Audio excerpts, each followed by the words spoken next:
gabadhii u doonanayd wariyihii ay Sacuudiyaan ku khaarijiyeen Jamaal Khashoggi oo lagu magacaabo Dr. Reza Khadija Genghis ayaa waraysi ay siisay telefishinka Habeer waxay uga sheekaysay waayihii ay isla soo mareen wariye Jamaal sidii loo khaarijiyay maalinta wixii dhacay iyadoo weliba ay lamada xajin weyday intii uu waraysigu socday. Çünkü içimde çok büyük bir manevi sorumluluk kaldı.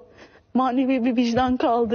Reza Khadija Genghis waxay ka sheekaysay sidii ay isku barteen iyo waayigii ay isla soo mareen wariye Jamaal Khashoggi. waxay sheegtay ka hor intuusan gelin safaaradda Sacuudiga in Jamaal uu ka walwalsanaa waxaa dhici kara hoose qalbigaygu qaboojiyay bay tiri in Sacuudiyaanku aysan ku dhicin inay taabsadaan inta uu joogo dhulweynaha dalka Turkiga. markii uu safaaradda galay uu soo bixi waayay waxaan sugay wax badan waxaanan qalbiga ka dareemay xanuun bay tiri waxaanan garowsaday inaan dib u arki doonin Jamaal oo ay wax ku dhaceen.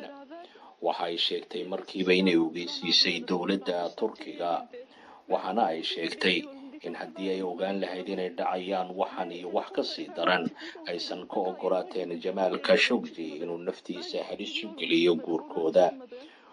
Dr. Reza Khadija Genghis waxa kale ay sheegtay inay ku gacan saydhay casuumaad uu fidiyay madaxweynaha Mareykanka Donald Trump oo ay ku tilmaantay inuu ka tirsan yahay kooxda igu sawiro uu rabay inuu isku sawiro keliya oo magac ku helo ee uusan dan ka lahayn dilka iyo waxa ku dhacay wariye Jamaal Khashoggi sida ka muuqata bay tiri warka kooban ee uu ka soo saaray dilkiisa. Dr. Reza Khadija Genghis ayaa intii uu socday waraysigu waxay xajisan weyday ilmada waxaana ka muuqatay qiiraad weyn.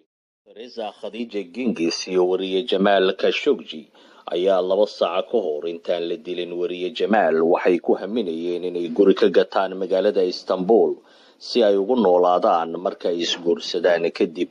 like oo la wadaaga asxaabtaada si aad ula socoto warar cilmiyeysan oo inta badan aad kala socotaan Xawataka TV.